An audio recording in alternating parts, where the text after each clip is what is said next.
சின்ன மருமகள் சீரியல் இன்னைக்கான எபிசோடில் அமைச்சர் வந்து வீட்டுக்கு வந்திருக்காங்க. அப்போ அவங்க மருமக நேற்று நல்லா பேசுனாங்க, அவங்களையும் பிரச்சாரத்துக்கு அமுச்சு விடுங்க அப்படிங்கிற மாதிரி ராஜாங்கத்துக்கிட்ட சொல்கிறாங்க. தலைவர் அதை தான் விரும்புகிறாரு அப்படின்னு சொல்லிட்டு ராஜாங்கம் வந்து முதல்ல யோசிக்கிறாரு. பாட்டி சொல்கிறாங்க, பொம்பளை பிள்ளைங்களை எப்படி அமுச்சு விட முடியும் அப்படின்னு சொல்லிட்டு. அப்போ ராஜாங்கமும் சரி அப்படிங்கிற மாதிரி சொல்லிடுறாரு. செம ஹாப்பியாக இருக்குது. அதுக்கப்புறம் அவங்கள எப்படி அமுச்சு விட முடியும் அப்படிங்கிற மாதிரி யோசிச்சுட்ட உடனே அவங்க சித்தப்பா சொல்கிறாங்க, சேது நீனும் வாப்பா நாளையிலேருந்து அப்படின்னு சொல்லிட்டு. சேதுக்கு வந்து செம ஹாப்பியாக இருக்குது. அடுத்த சீனில் சேதுவும் கருப்பும் மொட்டை மாடியில் நின்று பேசிக்கிட்டு இருக்காங்க. அப்போ அவளை காலையிலே கிளம்ப சொல்லுங்க மாமா அப்படிங்கிற மாதிரி சொல்கிறாரு சேது. ஆனால் கருப்பு என்னால் முடியாது, நீ போய் சொல்லிக்கவும் பொண்டாட்டிக்கிட்ட அப்படிங்கிற மாதிரி சொன்ன உடனே சேதுவும் கீழே இறங்கி வராரு. அப்போ தமிழ் வந்து வேணுக்குனே அவரை கடுப்பேற்றி பாட்டு படிச்சுட்டே இருக்காங்க. அப்போ அவர் வந்து கூப்பிடுறாரு, நீங்கள் அதட்டி கூப்பிட்டா நான் வரமாட்டேன், பாசமாக கூப்பிட்டா தான் வருவேன் அப்படிங்கிற மாதிரி தமிழ் வேணுக்குனே பேசிக்கிட்டு இருக்காங்க. சரி தமிழுங்க வா அப்படிங்கிற மாதிரி சொல்லி கூப்பிடுறாங்க. நாளையிலேருந்து பிரச்சாரத்துக்கு நீ வரணும், கிளம்பி இரு காலையிலேயே அப்படிங்கிற மாதிரி சொல்கிறாங்க.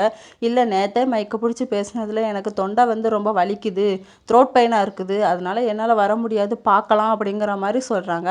அப்பா தானே உன்னை வர சொன்னாங்க, நான் டேப்லெட் எடுத்துகிட்டு வரேன் அப்படின்னு சொல்லிட்டு டேப்லெட் எடுத்துகிட்டு வந்து கொடுக்குறாங்க. இதை போட்டுட்டு காலையில் கிளம்பிடு அப்படின்ட்டு. அவங்களுக்கு வந்து செம்ம சந்தோஷமாக இருக்குது. நீங்கள் தந்த மாத்திரையை நான் பத்திரமா வச்சுப்பேன் அப்படின்னு சொல்லிட்டு வச்சுட்ருக்காங்க. இன்னொரு பக்கம் ஈஸ்வரியும் அவங்க பொண்ணும் மேலே மொட்டை மாடியில் நின்று பேசிக்கிட்டு இருக்காங்க. நம்ம நிலைமை இப்படி ஆகிப்போச்சே, கடைசியில் அவளே வந்து எல்லாத்தையும் கெடுத்துட்டாலே, பெரியப்பாக்கு எதிராக எல்லாருமே இருந்தாங்க, இந்த தமிழ் இப்படி பண்ணுவான்னு நினைக்கவே இல்லை அப்படின்னு சொல்லிகிட்டு இருக்காங்க. அப்போ தமிழ் வந்து கீழே ஃபோன் பேசிகிட்டு இருக்காங்க. நாளைக்கு நானும் பிரச்சாரத்துக்கு போகிறேன், சில எதிரிகள் இந்த வேலையை பார்த்துட்டாங்க அப்படின்னு சொல்லிட்டு அவங்கள ஜாடமாடையாக திட்டுறாங்க. காலையில் எழுந்துச்சி சாமியெல்லாம் கும்பிட்டுட்டு பிரச்சாரத்துக்கு கிளம்பிட்டு இருக்காங்க தமிழ். பாட்டி வந்து ஒரு கஷாயம் ரெடி பண்ணிகிட்டு இருக்காங்க. அது யாருக்கு அப்படின்னு சொல்லிட்டு சாவித்திரி வந்து கேட்குறாங்க.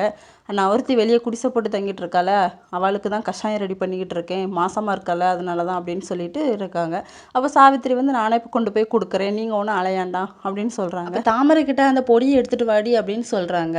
அதை எடுத்து கலக்கி அதுக்கப்புறம் தமிழ்கிட்ட கொண்டு போய் கொடுக்குறாங்க. பாட்டி தான் அந்த கஷாயத்தை உனக்கு குடிக்க சொன்னாங்க அப்படின்னு சொல்லிட்டு தமிழ் வந்து பார்த்துக்கிட்டே இருக்காங்க. இதோட இன்னைக்கான எபிசோட் முடியுது.